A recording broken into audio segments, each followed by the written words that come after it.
What's up, meta nerds? This complete breakdown of the UT-60D U-Wing will pull from every resource available to completely understand what makes this ship so unique. Comparing it to other Rebel craft and previous crafts used by the Republic, and we'll see why it was perfect for the Rebel Alliance.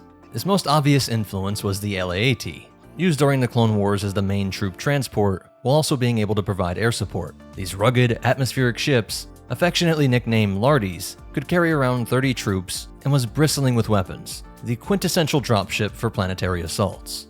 By contrast, the Rebel Alliance at the dawn of the Galactic Civil War had starfighters like the nimble X-Wing, but lacked a dedicated small troop transport. So the U-Wing was Incom Corporation's answer to the Rebels' needs for a compact ship with hyperspace capabilities. The UT-60D was one of the last designs Incom developed before the Empire's nationalization of Starship Industries. The Emperor was able to say that all of these ship manufacturers were crucial for galactic security, and so there was a complex system where a government bureaucrat was now running each of these companies. Even if all of the work was still being done by the original employees, a Palpatine-appointed man was essentially the CEO. And of course, this produced a sort of downward spiral, as this made more companies sympathetic to the Rebel Alliance, and as more and more of these traitors were identified, in the eyes of Imperial loyalists, this just proved that Palpatine was right in appointing a government man to sit on the board, to hopefully sniff out any rebels. And so the U-Wing never saw a full production run under the Empire. It was a lost batch of these craft that was quietly diverted to the Alliance to restore the Republic, coordinated by Senator Bail Organa, who made sure that a lot of the resources from his own world, Alderaan, were also mysteriously falling into the hands of rebels. And that's how they get larger craft like the CR-90s. And so the rebels acquired the U-Wing in limited numbers around 2 BBY, and its design goal was to combine the functions of a transport and a heavy combat starfighter. It was developed by Incom, and so we see the U-Wings feature the swing-out S-foils, or wing blades, similar to those on X-Wings, while still having a different design purpose with a spacious troop cabin and side doors for loading in soldiers. The result was a starship that was equally at home dropping commando teams into a hotspot and providing cover fire as they disembarked, while being able to escape and jump through hyperspace. Because this came after the famed X-Wing program, where many of Incom's engineers defected to the Rebel Alliance, giving them the prototypes of the T-65 X-Wing, but also making sure that they could be maintained and produce new ones. Essentially, the U-Wing was designed to give the Rebellion a smaller scale equivalent of the Republic's LAAT gunship, but with a lot more tech packed in, with shields, a hyperdrive, and better suited for space warfare. As we'll see, this put it in a unique middle ground between the pure fighter role of the X-Wing and the dedicated troop-carrying gunship role of the LAAT. So let's get into its size and technical breakdown. The U-Wing is the longest at around 23.99 meters or 78 feet 8 inches, which is almost twice the length of the X-Wing at around 12.5 meters, and about 3 Wookiees longer than the LAAT, which comes in at 17.7 meters, including its forward cannons.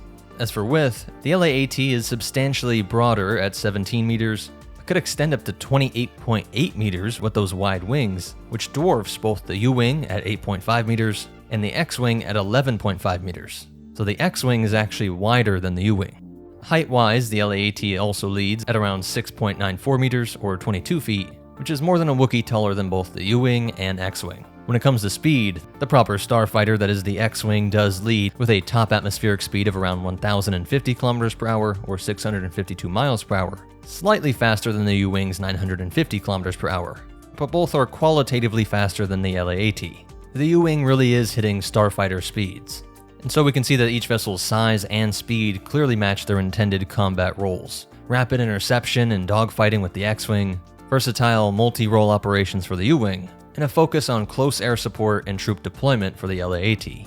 But despite its impressive speed, the U-Wing really isn't a starfighter. We get the specific quote that it handled more like a heavy repulsor craft than a swift space superiority vessel.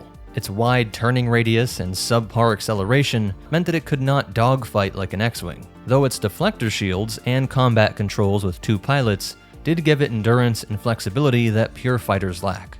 Both U-Wing and X-Wings carry navicomputers or astromechs for hyperspace navigation, whereas the LAAT was relying on Venators and acclimators for getting it across the galaxy. Now, as for armament, we'll also see that the U-Wing straddles this multi-role loadout, having 2 forward-mounted Taeminbak KX-7 laser cannons fixed in a forward-firing position. These are not your standard low-power weapons. They're actually strong enough to punch through the hull of an Imperial light cruiser. But since they are fixed, you have to aim the entire craft towards the target. One of the most interesting features are the door-mounted gun ports. Each side door can host an infantry heavy weapon, putting it right on this swivel mount.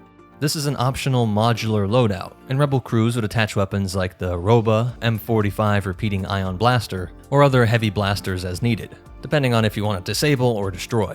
These side guns gave the U-Wing suppressive firepower covering the flanks and ground targets, much like what you would see in a helicopter gunship. And for defense, I mentioned that it has those strong shields, but they can be fitted with electronic warfare jamming gear, which is said to be far more advanced than any other starfighters. Looking at the X-Wing, we see that it has 4 Tamanbak KX-9 laser cannons, one on each wingtip, and its targeting computers did make these high precision. It also has 2 Krupsk MG7 proton torpedo launchers housed in the main body, and it typically carries 6 proton torpedoes on board, allowing it to inflict damage on even things like Star Destroyers and take out something that the Emperor took more than 20 years to create. Its shields are said to be about equivalent to the U-Wings, but it wouldn't be as good at securing a landing zone. Even if all ships in the galaxy far, far away can just hover in place, it doesn't have those side doors and side guns. The LAAT has by far the widest range of weapons, with 3 anti-personnel laser turrets, which are twin light laser cannons, 2 chin-mounted under the cockpit, and 1 rear-facing at the tail, which is ideal for strafing infantry as you fly by. For anti-armor and air defense, they have 4 composite beam laser turrets, 2 are manned side bubble turrets on the doors, and 2 smaller remote turrets on the wings. These composite beam lasers allow pinpoint shots even beyond the turret's mechanical arc, via what's called beam steering. They also have 8 light air-to-air rockets stored under the wings and used to take out enemy flyers or fixed positions.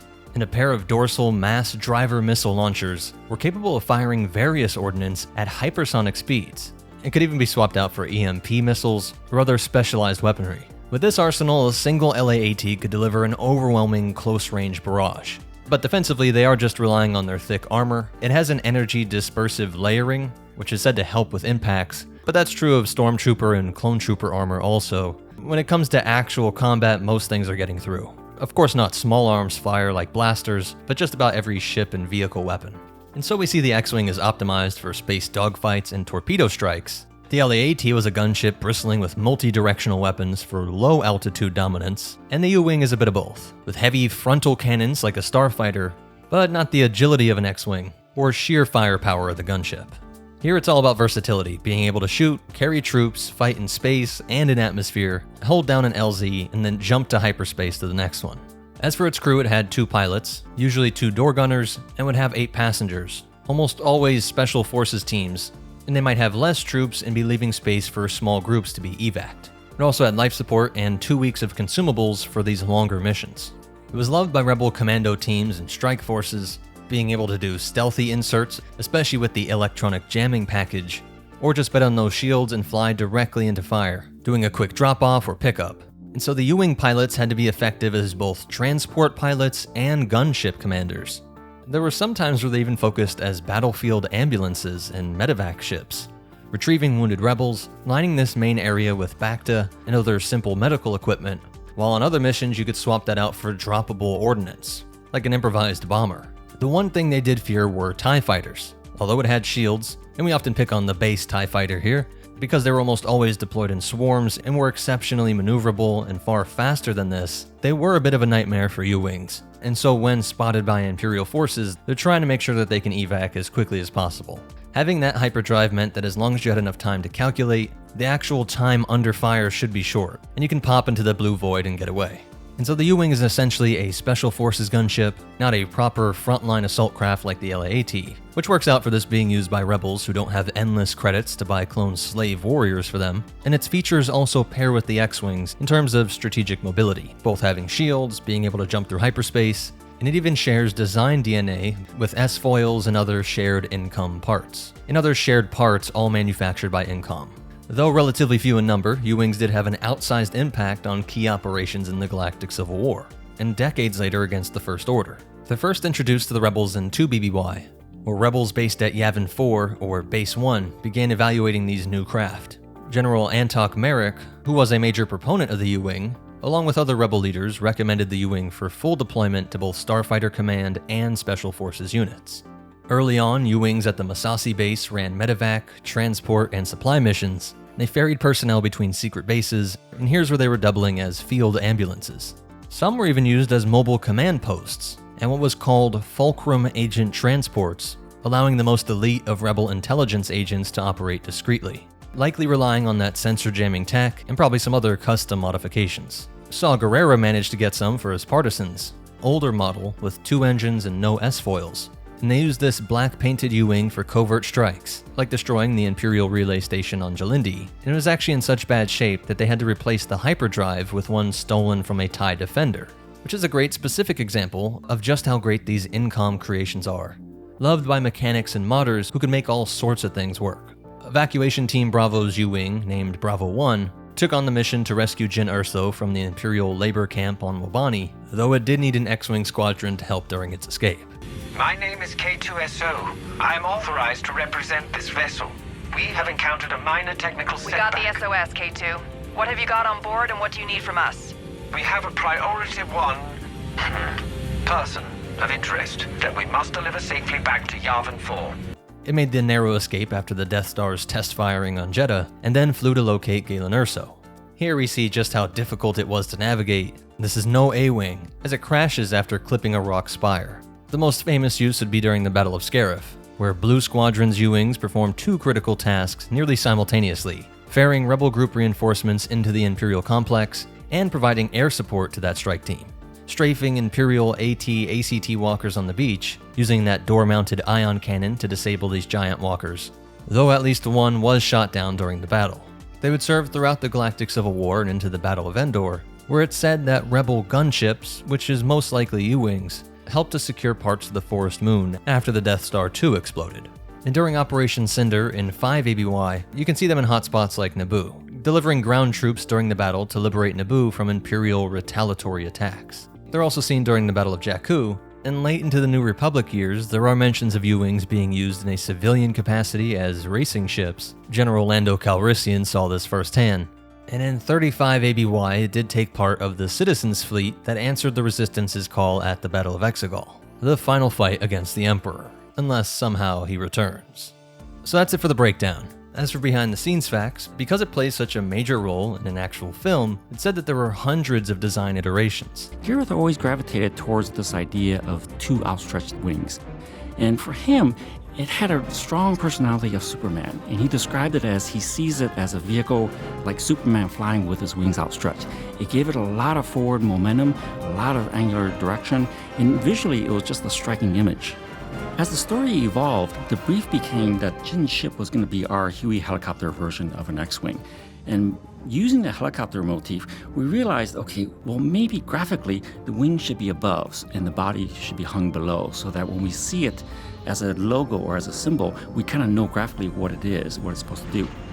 In total, we did about 781 individual designs to finally lock the design. Everything from a smaller helicopter-sized ship that would come out of the hero's main ship, but they moved away from that idea of a larger ship and just kept with this smaller craft. And a lot of this info came from the complete cross-sections, Rebel Starfighter's Owner's Workshop Manual, and the Rogue One Ultimate Visual Guide. Please hit that like button, it really does help. But most important of all, remember, there's no such thing as the best ship, just the best ship for your mission.